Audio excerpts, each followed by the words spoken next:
on, everyone? We're back in week 5 of year 3 of the Dolphins franchise. Getting a little wordy to say. If you remember from the last video, couldn't get Baker to sign a cheap deal. What am I doing here? Advanced settings.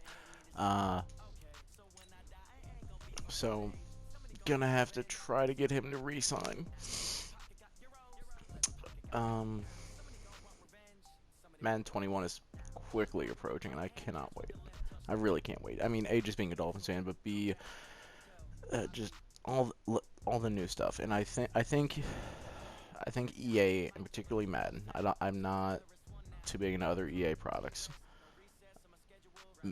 Madden and the developers and that core, that nucleus of people, really do a great job at taking something, listening, and it's really been like the past 5 years that they've started listening to fans a lot more.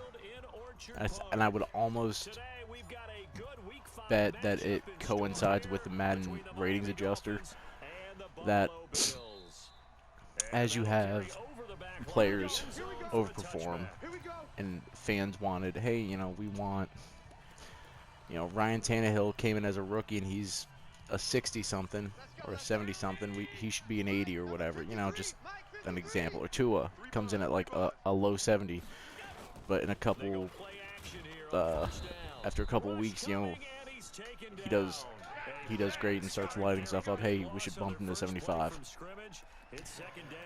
I think Madden is one of the few franchises, and I'll open that up to sports and anything and everything else, that legitimately listens to its fan base. Very seldom do you have Infinity Ward or Activision, and I like COD. I like the product that Call of Duty is. Very seldom do you hear about them saying, hey, what do you want in the latest installment? What would make you happy? What, yada, yada, yada. What? Okay. But very seldom do you have that. Do you have that dialogue between fans via social media, or maybe it's sending mail, like handwritten letter mail saying, hey, this is what we want. But there's communication, there's an open dialogue, and I think having that for a franchise, or having having fans that are willing to say, hey, this is what we want, can we get it? And sometimes it's not attainable. Like there's going to be an updated a CPU engine that's supposed to, I've touched on in other videos, but fans wanted that. Fans didn't want people to just be able to spam the run or spam the same plays over and over and over. And I think it, oh man, we're really gonna just okay, yep. God bless. Having, and there's going to be bugs. There's going to be bugs. Fans get, fans ask for gold, and it turns out to be a gold turd. It's still gold, but well, it kind of sucks. And I want to say that, I forget what it's called, but it's essentially where dynamic play calling? No, not dynamic defense. Something along those lines is what they're calling it. I forget the exact wording, but I want to say we've had that in previous Maddens, and maybe I'm mistaken, but I'm pretty sure in like Madden 13 or 14, there was supposedly like this dynamic defense that would stop you from running the same play over and over and over again, and then it just went away. Maybe it was glitched, and maybe I just don't remember that far back. Maybe it was prone to error, or it was just easy to break. What I would, I don't know, I think it'll be good. I am thoroughly excited for 21. I think 21 will be great. I think the X factors and the abilities are huge. I'm happy that Madden went back to it. They had it. Oh man, back in, I think like Madden 08, something like that. there were abilities, and because you had guys like McNabb and Terrell Owens and Calvin, it might have been Calvin Johnson's rookie year or something like that. But they had these abilities, and they they were they just weren't the best. There wasn't really a lot of development into them, and there wasn't a lot of thought process. Or maybe there was, but it just didn't feel like there was a lot of thought process put into them. With this, with the X factors and the abilities and everything else, it fits. If you have a dude running a called slant, 85% of his routes, he will get, more often than not, something that relates to slants or something that relates to being in the slot. And that's great. And I think if it gets expanded on, and maybe some stuff that is OP gets moved, that's awesome. The dead leg motion that you see a lot of running backs using, I want to see how that works, because it looks great and it looks fluid, but that's what we're being presented with. You know, it's like in a group project where it's like, hey, what'd you do? Be like, I did this. You know, they're talking about, you know, say eight different topics that they had to prep, but really they prepped like 3 or 4 of them, and the group had to prep the other 4 or 5. You know, I just don't know if it's gonna look that great. Another try after the first down sack. Allen is complete to Jones. Stopped at the 24-yard line. I think and I'm sure there's gonna be bugs and issues and problems. I also want to see how it does on the PS5, because I would hope that it is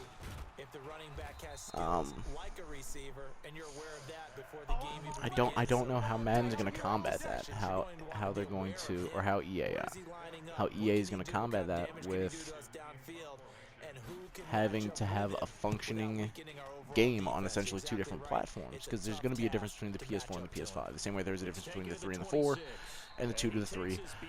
There's going to be a difference, and Xbox 360 to Xbox One, Xbox One to Xbox whatever it is, you know, like, you're going to have that. There's going to be a difference, but the timing of release and the timing of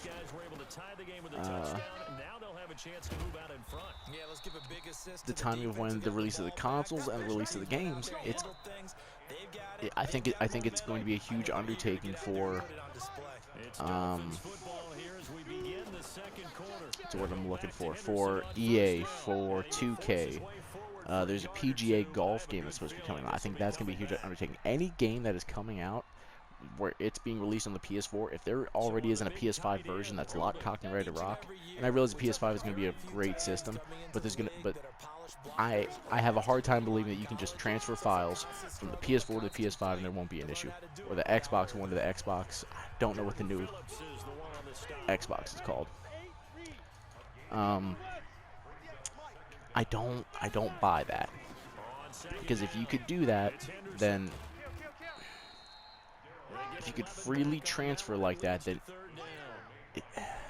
well, you know what, it wouldn't be a bad thing, because the PS4s would go offline a lot. Not offline, but the PS4s wouldn't. The older models, there wouldn't be a reason for them anymore. It'd be like, hey, you can just transfer all your stuff. It transfers right over. You're good to go. Maybe I'm being a little bit pessimistic, and maybe I'm not. Drinking enough of the Kool-Aid or something, but.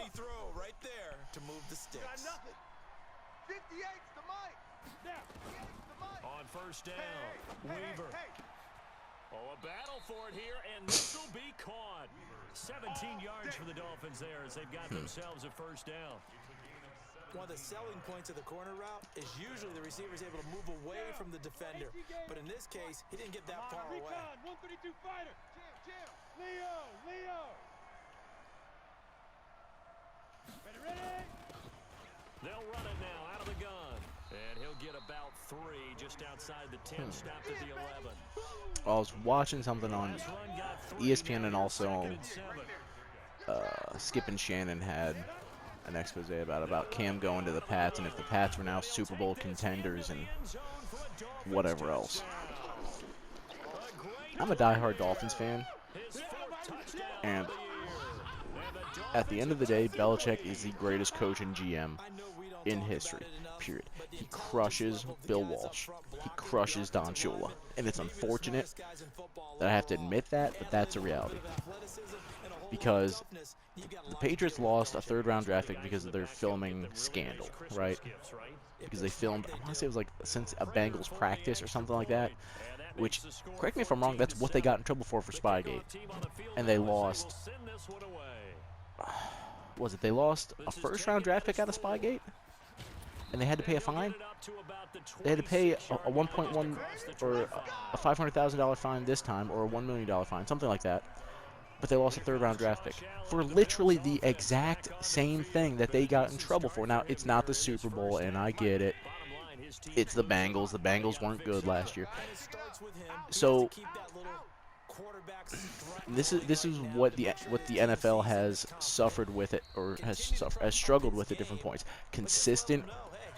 Consistency in punishment is something that the NFL, unlike other leagues, has struggled with. Because at the end of the day, does it really matter that they were filming the Bengals, a team that they were probably going to beat if they didn't beat, you know? Was Bill Belichick losing sleep over the Bengals? No. But it's, at the end of the day, this is the same guy that, took delay of game penalties to stop the clock, right? Delay of game or encroachment, it was something like that. And he did that against the Jets, and he was doing it to punk them. Because it was like, well, you know, we can stop the clock, we get more time back. That is brilliant. And you're not going to punish this guy the same way that he was punished, which essentially means that if I'm Bill Belichick, or if I'm the Patriots organization as a whole, and someone says, hey, go film this, at worst, you're losing a third-round draft pick. A third-round draft pick is what you get back for players. A third-round draft pick is nothing. And you're penalizing them by saying, hey, don't do that, but we'll take a meaningless draft pick. And I realize that there are going to be people that are like, oh, well, a third-round draft pick has so much value and whatever else. The Patriots are getting a third-round draft pick back from, what's his name, for Tom Brady. They're getting a compensatory third-round draft pick for Tom Brady.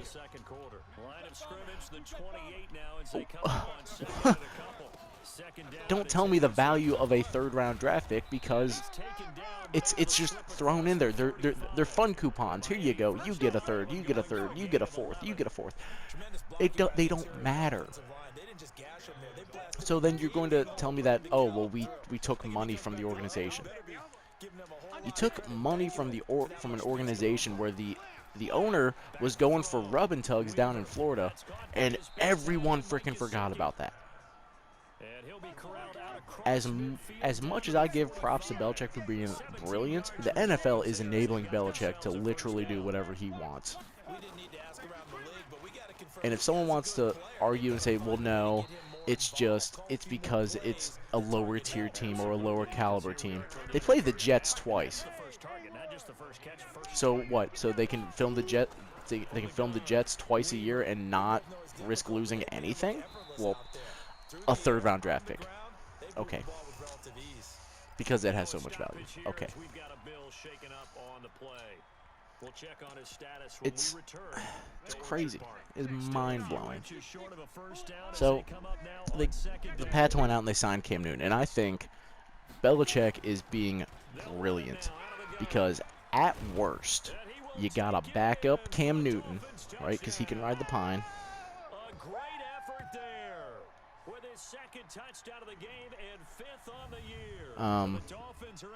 He is you signed him to a $1.1 million, and I realize there's incentives, and if he throws for X amount of yards or rushes for X amount of yards, the team does so well, the value increases.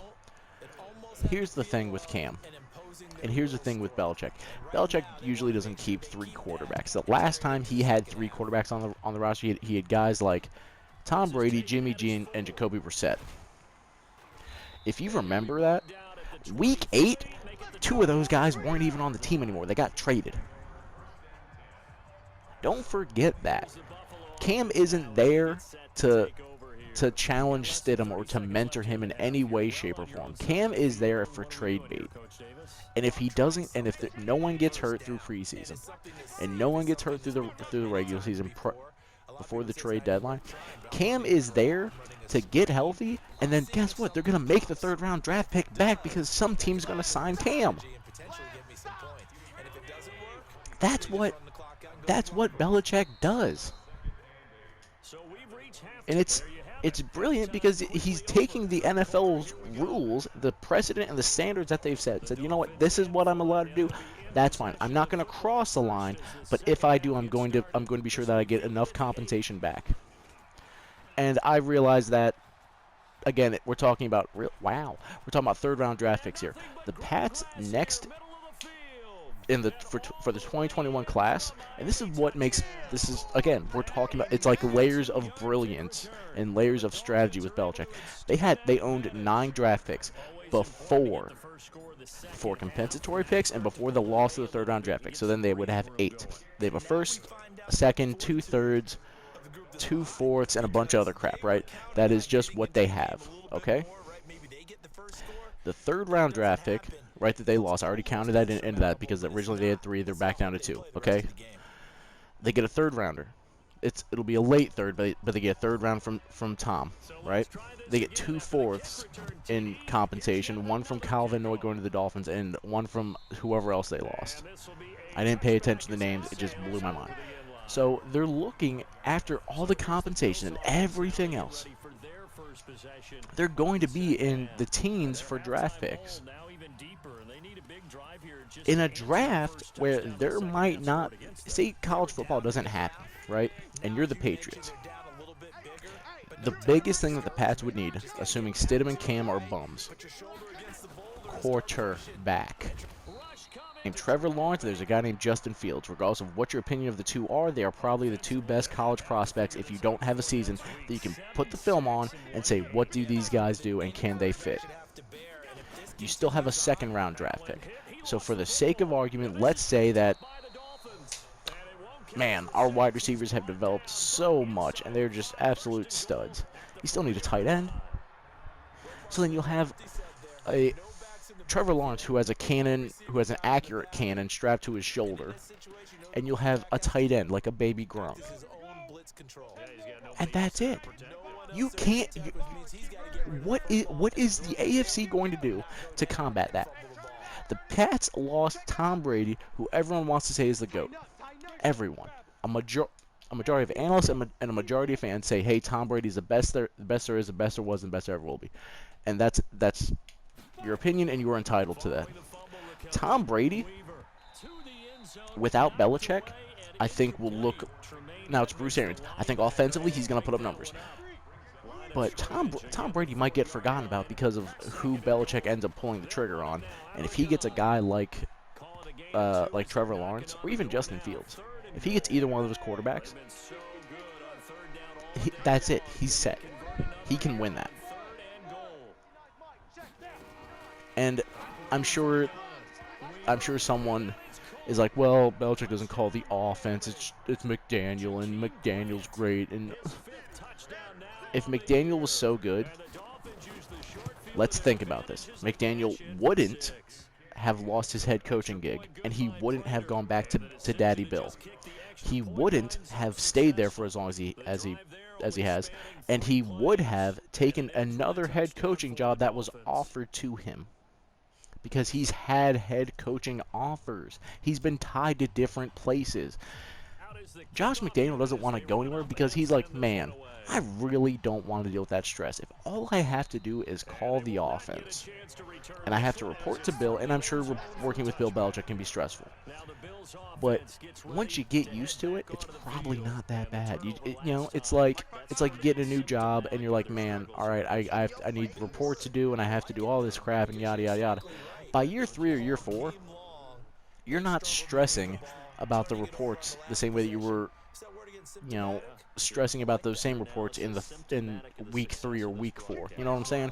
You become accustomed to it, become used to it, and you understand what the expectations are.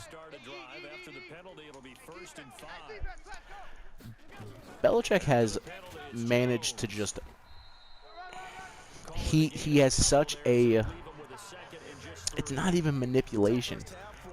He creates this great tree, but he can point to it and be like, hey, other people have left and they haven't done so well. Bill O'Brien left, and Bill O'Brien is in the hot seat. And if I'm a coordinator under Belichick, didn't O'Shea leave? Wasn't he a coordinator or a coach or something under Belichick, and he was the Dolphins offensive coordinator last year, and it was just painful? Who is going to be the one that's like, you know what, Bill? I realize you gave me this great opportunity, and I realize it's a great gig, but I'm going to take my talents elsewhere, and I'm going to beat you. He's going to look at you and be like, huh, okay, bud, sure you are. No one under Belichick has come close to beating or replicating the success that Belichick has had. And it's because he has complete control of that team. Everything is funneled through him. Kraft doesn't have to think because, well, it's Kraft. I don't really know if he can. Kraft doesn't have to worry or think or do anything, so he can go get his rub and tugs. The coordinators are doing all the work and submitting the reports, but Belichick is so aware and so cognizant of everything that needs to get done that, unbelievable. That if the film session isn't complete and if the study session isn't complete and everything else isn't complete and set up the way that he wants it to be, you're gonna get roasted. And no one enjoys being the new guy, the FNG that gets called out for being an idiot, you know? Here's Jones, and this has been a familiar sight all afternoon as they stop him behind the line. That's going to go as a loss of 1 on first down. I can't believe at the lack of punishment that the Patriots consistently receive, and the amount of placating and babying that the Patriots receive from the NFL. And I realize that the Patriots have, been this just dynasty for, man, Brady was drafted in, 99, so 2001 and on? Or 2000 and on? I don't know, whenever Tom got his first ring. But if I'm trying to think of if the Colts with Peyton Manning did the same crap, if Tony Dungy was sending scrubs to go film, I don't even know who was a garbage team, whoever else was in the AFC, the Houston Texans workouts when they had Matt Schaub and not Matt Schaub, when they had David Carr as their quarterback, you know? Can you imagine how tarnished Tony Dungy would have been? How much of a negative stigma there would have been? But Belichick either enables or tells them, one of the two, because you can't tell me for 1 second that a guy that is as controlling and as thorough as Belichick is going to be like, I had no idea that they were doing that. Man, how did they know where the practice field was? What? The address that's in my book? No, I would have never shared that. You know? Like, that's... And the NFL's like, okay, yeah, Bill, I guess, yeah, that sounds plausible. I guess they just did it of their own fruition and just wanted to get an edge. They're just that competitive. What? Because if anything, it's a trend. Because let's just use this in the terms of a relationship, right? If you catch someone cheating at year 1, right? And then you catch them cheating again 19 years later, do you think they stopped cheating after the first time, or you think you just didn't catch them? That's it. And maybe that's not the best example, and I'm sure that's going to be like, hey, that's not fair, that's not okay, they weren't cheating, they were being good. Sure. You just haven't caught them. This quarterback now 6 for 6. But again, Bill is playing within the rules and the guidelines that the NFL has established, and the NFL has done nothing to stop it. Aside from Spygate, the NFL has done literally nothing to stop it. Take away draft picks. I don't care if you find the team. Finding the team does nothing. Shrink their salary cap space. You want to hurt a team? You take away draft picks and you shrink their salary cap space. Offense, special teams. It's been a clean sweep in this one, hasn't it? It certainly has. They've been pretty dominant throughout this game. And privately, But the head coach will add a fourth no. phase. That's the The NFL is going to scold him. Goodell's going to scold him. And he's going to be like, hey, just don't do it again. Or just don't get caught. I don't care which one. And not a bad return here. He gets it out to the 25-yard line. Meanwhile, Josh Gordon keeps getting caught with weed. And he's been suspended indefinitely. You know? It's mind-blowing. And if someone wants to be like, well, it's a drug and he knew not to have it. Belichick knew not to cheat, but he still did it. Come on. What are we talking about here? They need points. Big time. And he's going to get a good gain of 9 here up to the 34. Now after the completion, we're going to get a timeout, an injured player. We'll check on his status when we return to Orchard Park. Throwing again on second down. Allen. That's caught by his tight end, Dawson Knox. Here we go. When an offense reads blitz, doesn't matter where it's coming from, tight ends know that they become a big part of the passing game because they should be an easy outlet when all those extra bodies are trying to get to the quarterback. A hot route, so to speak. The completion good for 3, and it's second down. That first down completion only netted him 3. Second and 7. You must be getting tired of seeing me. Again, they'll throw with Allen. It's Knox, the tight end, making the catch. And he'll be brought down just shy of midfield at the 49-yard line.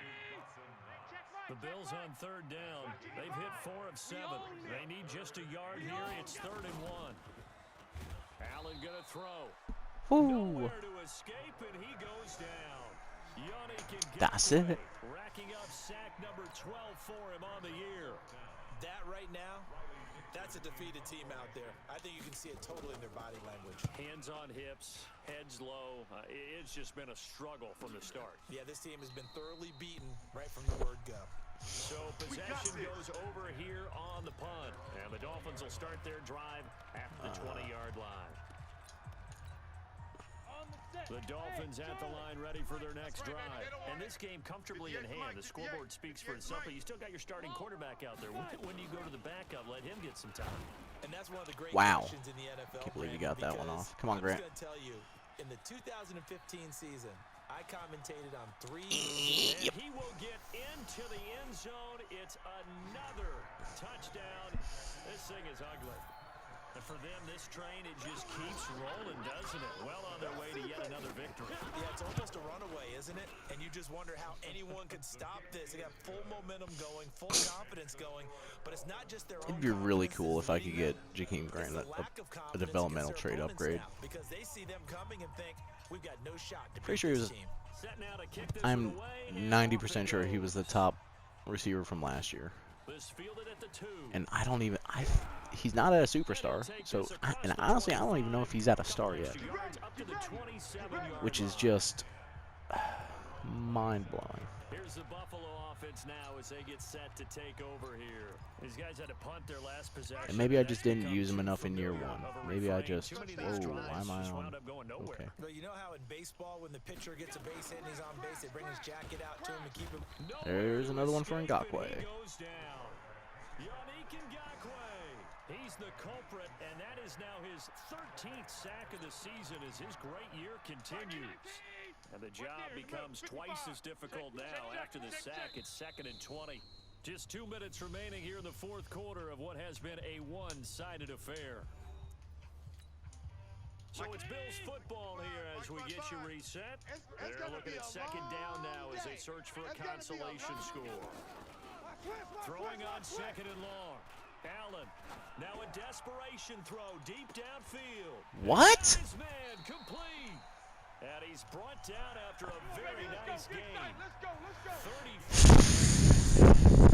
Yeah. Defensively, I know they have the comfortable lead here in the fourth, but they do not want to give up big plays like that. They want to finish strong. So oftentimes in this situation, you tighten up underneath in your coverage, and you bring your safeties back. They can pick up anything that leaks through. But in the meantime, upfield, you're making plays on the football. 4 yards on that last completion, so that sets up 2nd and 6. To throw, it's Allen. Finding Knox there, complete. No one could get a hand on that? Catch good for 5. It's 3rd down. No one really wanted to. Get that shit out. Come on. Incomplete. Trevor Williams there on the coverage. Another incompletion. You know, it's a wonder he's still moving around back there the number of times he's been sacked. Yeah, he's staying out there, isn't he? And you don't think about it much in a game like this, but he's showing incredible leadership. Oh, they get to the football. It's blocked. It's picked up a lot. Now let him go. 20, 10. And they are going to score again, yet to their totals. We talk about it a lot. One of the dangers of the long field goal, you got to kind of hit it low and drive it. That makes it susceptible to a block here. Not only do they block it, they return it. And how about how well they did on the return, where they didn't create a penalty? Oftentimes in that type of a scrambling situation, someone will clip, someone will block below the waist, right? You name it. In this case, though, that didn't happen. They formed it up, and he took it all the way back for a touchdown. This fielded at the 2. And he'll get across the 20 before he's brought down at about the 23-yard line. Here's the Buffalo offense now as they get set to take over here. They've lost this one. Their offense has struggled. Do they try to put together something here at the end just to take into next week? Yeah, sometimes teams want to do that and coaches want to. I remember one time I was on a team and we were losing late in a game like this, and you knew it was lost. It was over, right? And the coach called a running play and pretty much said to everyone, I want to see something executed well before we get out of here. And that was the message to the team. Just something to build, something to build on, get it done, and maybe we can look I at think that that'll and be say, the end of the we'll game. get better as we go Hopefully. forward. No. I'm going to come back to you. I'm going to come back to you. One final Bench. shot. Yep. They'll look to throw. Finding his target, it's Cody Latimer. God, kick return for a touchdown, blocked field goal for a touchdown. If I could have pulled a pick 6, I would have been in there. Gratefully accept them, won't they? It makes their job that much easier when they're scoring that many points, allows them to play with a totally different style and a different flow. So for the Dolphins, they improved to 5-0 now on the young season. And they'll get another road date next week as their opponents will be the New York Jets. Oh, I play the Jets next. They'll fall to 1-4 with a loss. And they'll get a chance to redeem themselves at home.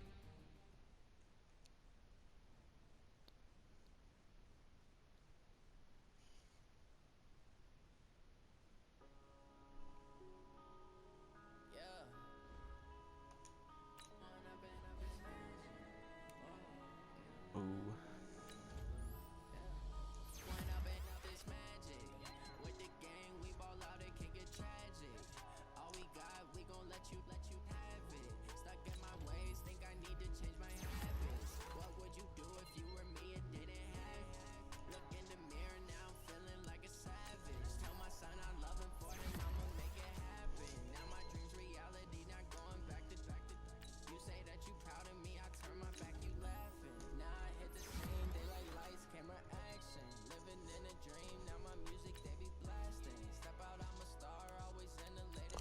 Oh, really?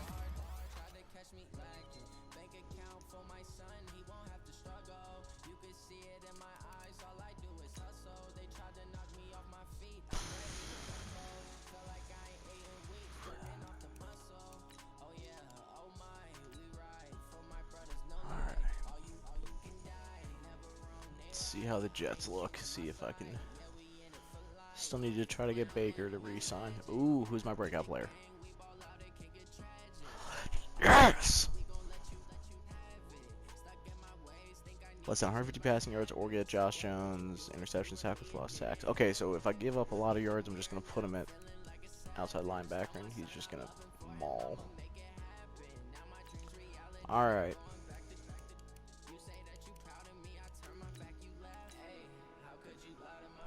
There we go. And the reason I wanted him, and the reason why I didn't just give up on him, 90 speed. Speed in any Madden game will get you wins. If you have an obnoxiously fast team, you can win. Ooh, 9-12. Alright, I will do scouting and training at the start of the next video. Well, probably in between videos. But that's it. Be sure to watch the next one for week 6. Again, this will be the last season I'm doing of this. Thanks for watching. Be sure to watch the next one.